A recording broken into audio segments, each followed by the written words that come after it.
हाय दोस्तों, नमस्कार। फाइनली हमारा प्लान सी काम कर गया। आप भी सोच रहे होंगे प्लान सी कौन सा। प्लान सी हमारा था बैंगलोर से मैसूर जाना।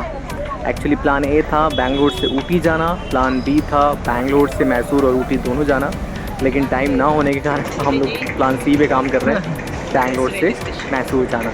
तो हम लोग पहुंच चुके हैं बैंगलोर रेलवे स्टेशन पे। काफ़ी खूबसूरत रेलवे स्टेशन है और यहाँ की हवाएं, जब आप कॉरिडोर में चल रहे हो तो यहाँ की हवाएं एकदम आपको तृप्त कर देंगी। इतनी सुंदर हवाएं चलती हैं यहाँ से। और मौसम, आपको तो पता होगा बैंगलोर का मौसम कैसा मॉडरेट टेम्परेचर वाला है और बहुत ही सुहावना मौसम है।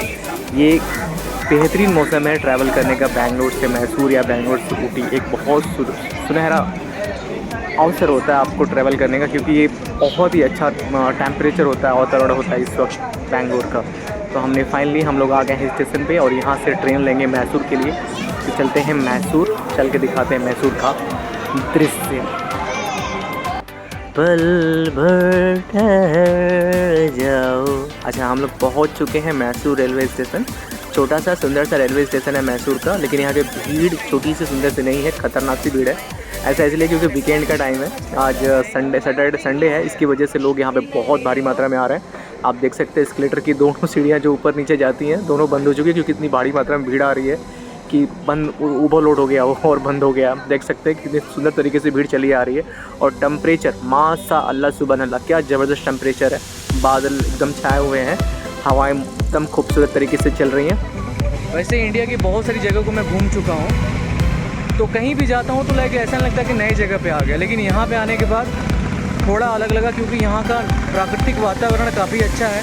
और जो यहाँ की हवाएं चल रही है ना, मतलब मुझे हिमाचल की याद दिला रहा है। जब मैं हिमाचल में करीब 2 साल रहा हूँ, वहाँ की हवाएं बहुत शुद्ध होती हैं और यहाँ पर भी सेम उसी तरीके का हवा देखने को, महसूस करने को मिल रहा है, जो काफ़ी अलग है। वो बोलचाल हो, भाषा हो, खाना पीना, सब तो अलग है ही। एक जो अलग चीज़ यहाँ पे सबसे अलग लगी, यहाँ का नेचुरल थिंग्स। और मैसूर काफ़ी फेमस है इन मामलों में। ठीक है, चलते हैं आगे भी देखते हैं चीज़ों को। तो यहाँ पे बहुत ज़्यादा लोग आते हैं, वो आने का कारण है यहाँ की ग्रीनरी ही कारण है। मैंने अभी चेक किया, आप गूगल करेंगे तो देखेंगे कि टॉप मोस्ट ग्रीनरी सिटी में मैसूर का नाम सबसे टॉप पे मिलेगा आपको। सो ये काफ़ी अच्छी बात है। और यहाँ पे आने के बाद आपको मैसूर पाक, मैसूर डोसा, सिल्क साड़ी, ये सब चीज़ें यहाँ की फेमस है। मैं चल के दिखाने की कोशिश करूँगा आपको।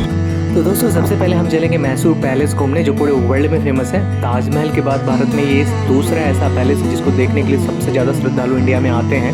तो ये रहा मैसूर पैलेस का ये भव्य नज़ारा। ऊपर से बादल घने घने, काफ़ी पतली है अभी इस वक्त, और काफ़ी सुंदर दिख रहा है ये नज़ारा और काफ़ी बेहतरीन। मतलब यहाँ से ना तो कैमरे का नज़र हट रहा है, ना मेरा नज़र यहाँ से हट रहा है। और ये कुछ पंछी जो पैलेस के बिल्कुल सामने बैठ के आराम से फ्रीली इंजॉय कर रहे हैं अपने फूड को, ये भी नज़ारा काफ़ी भव्य दिख रहा था, काफ़ी सुंदर दिख रहा था। जहाँ पे मैंने कुछ समय तक अपने कैमरे को, अपने निगाह को, दोनों को टिकाए रखा और इनके पास बैठने से काफ़ी संतुष्टि की अनुभूति हो रही थी। और मैं काफ़ी समय तक यहाँ बैठा रहा, इनको देखता रहा और इन नज़ारों को अपने कैमरे में कैप्चर करता रहा। जैसे कि आप देख सकते हैं क्या भव्य नज़ारा है इन चीज़ों का।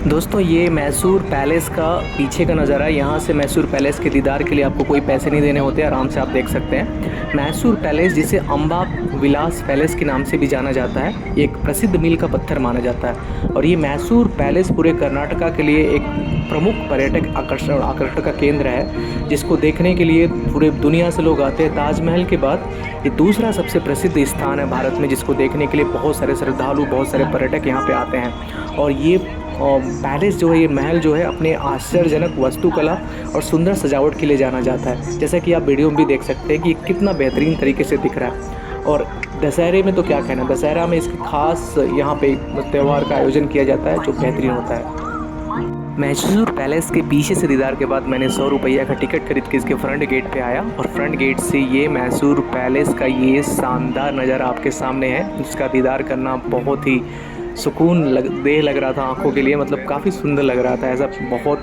कम मर्तबा मैंने ऐसे नज़ारे को देखा है। और इस पैलेस के जस्ट बगल में सुंदर बागान लगे हुए थे गुलाब के पौधों के, जहाँ से नज़रें हट रही थी, ना तो मेरा कैमरा हट रहा था। काफ़ी सुंदर लग रहे थे।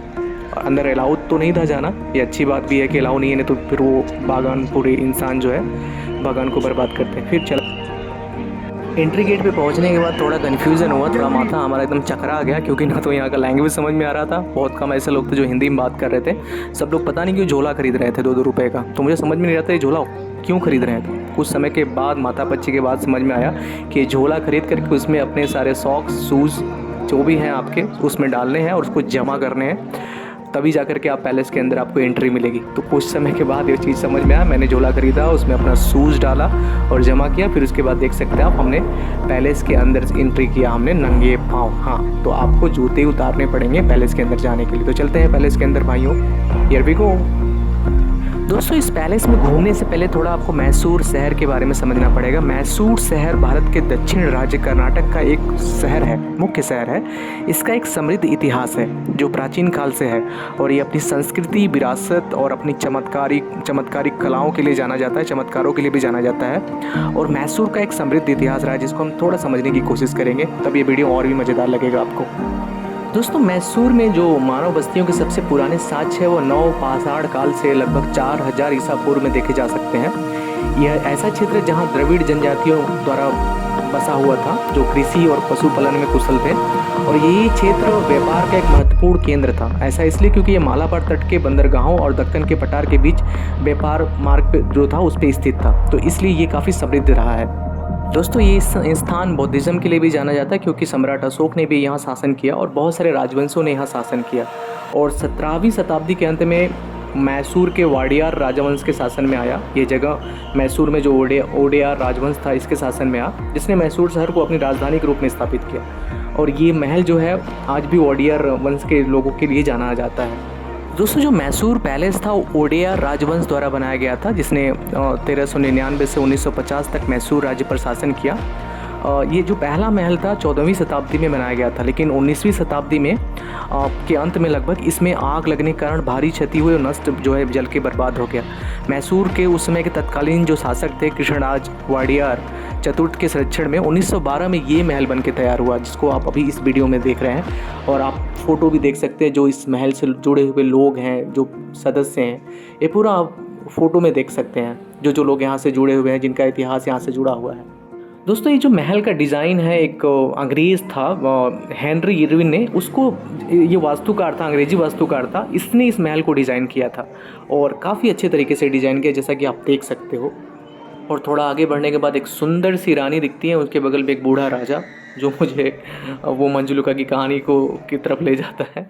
खैर, ये महल जो है मैसूर पैलेस जो भारत का सबसे शानदार शाही इमारतों में से एक माना जाता है। जी हाँ, और देख सकते हैं एक प्रांगण सा, बीच में एक प्रांगण सा बना हुआ है जहाँ पे मेरे ख्याल से कुछ मनोरंजन के साधन होते होंगे राजाओं के लिए। और इसका पूरा अंदर का, महल का अंदर का पूरा नज़ारा काफ़ी भव्य होता है। मतलब यहाँ से आपकी ना तो नज़रें हट सकती हैं, ना आपका कैमरा हट सकता है। और जब आप बाहर की तरफ देखेंगे तो ये दिखेगा कि जैसे पहाड़ियों के गोद में ये बसा हुआ पूरा महल है। आप बाहर की तरफ देखेंगे तो पहाड़ियाँ दिखेंगी आपको और सारे नेचर, क्योंकि नेचर के मामले में ये शहर पूरे भारत में नंबर 1 माना जाता है। और अंदर के प्रांगण का तो क्या ही कहना, ज़बरदस्त, शानदार, जिंदाबाद है। दोस्तों, यहाँ पे सबसे मुश्किल महल में घूमना हो सकता है यहाँ की भीड़, क्योंकि काफ़ी भीड़ होती है। अगर आपको भीड़ से बचना है तो जब सीज़न ऑफ रहे, जून से अगस्त तक सीज़न ऑफ माना जाता है, अगर उस समय आप आएँ तो इस महल को बहुत अच्छे से आप एक्सप्लोर कर सकते हैं, सारी चीज़ों को आप एक्सप्लोर करके देख सकते हैं।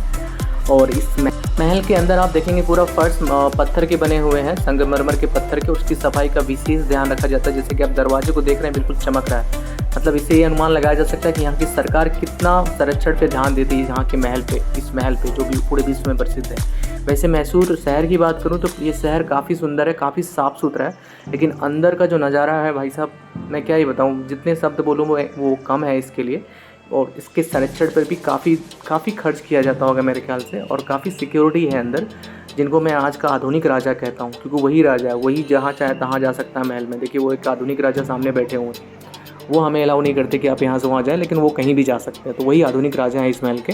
खैर, जोक्स अपार्ट, लेकिन यहाँ का संरक्षण आप देख सकते हैं कि कैसे जो भी पिलर्स हैं उसको कैसे ढक के रखा जा रहा है। आप देख सकते हैं कैसे ढक के रखा जा रहा है ताकि सुरक्षित रहे, ये ख़राब ना हो, और बेहतरीन तरीके से इसको सुरक्षित किया जा रहा है। और सीढ़ियों का डिज़ाइन देखिए, वाह क्या ज़बरदस्त डिज़ाइन है, क्या ज़बरदस्त तरीके से इसको कंस्ट्रक्ट किया गया सीढ़ियों को। बहुत अच्छे से किया गया। और जब आप इस पर मूव करेंगे ना तो काफ़ी बेहतरीन लगेगा आपको। देख सकते हैं आप कितने घुमाव के साथ इसको बनाया गया है और काफ़ी कंफर्ट है। सीढ़ियों पे चलेंगे तो आपको काफ़ी कंफर्ट का फील होगा, काफ़ी सुविधाजनक लगेगा। जैसे कि दादी अम्मा चल रही हैं सीढ़ी पे, काफ़ी कंफर्ट है सभी के लिए। तो ये काफ़ी ध्यान देकर के ये सारी चीज़ों को बनाया गया है। शायद इसी के लिए ये महल काफ़ी ज़्यादा फेमस माना जाता है पूरे भारत में। ताजमहल के बाद दूसरा सबसे फेमस ये जगह है। एंड आप देख सकते हैं दशहरा के समय में यहाँ पे एक राज्य उत्सव का त्यौहार मनाया जाता है।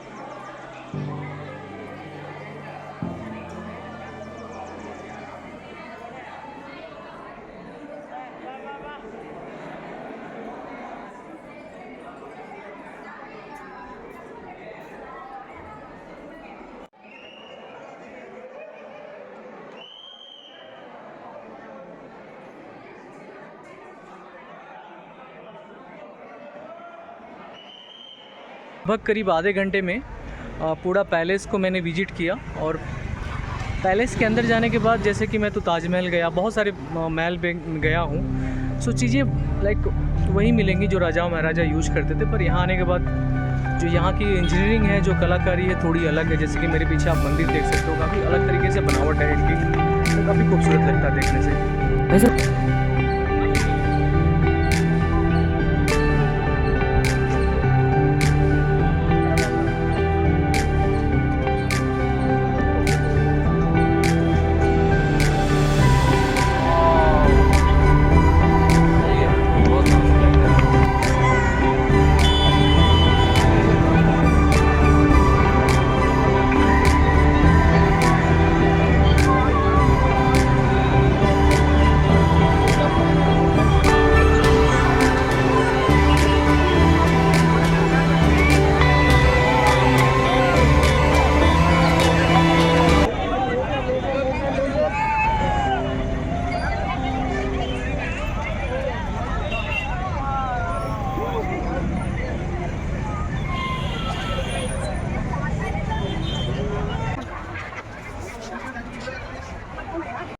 मैसूर की ये यात्रा ऑलमोस्ट मेरी पूरी हो गई है।